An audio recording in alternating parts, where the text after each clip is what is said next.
Di tangan Vicky Wallace dan Rainy Rumagit, limbah batok kelapa yang melimpah di Kabupaten Minahasa, Sulawesi Utara, disulap menjadi souvenir.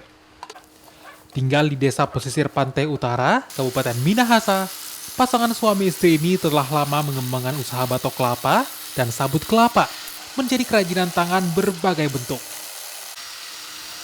Di tangan keduanya, batok kelapa diukir dan dirancang menjadi buah tangan.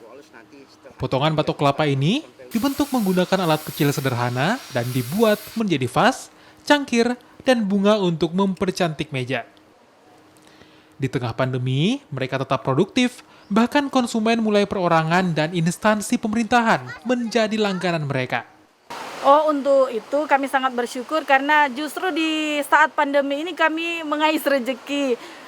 Ada begitu banyak pesanan dari peminat dari memang untuk saat pandemi ini yang banyak domestik.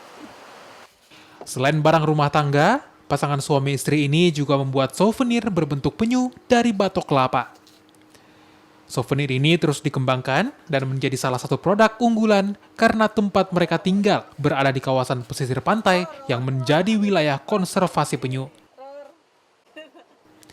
Keduanya juga turut mengampanyekan upaya perlindungan penyu sebagai hewan yang dilindungi. Yanemika Singal, Kompas TV, Minahasa, Sulawesi Utara.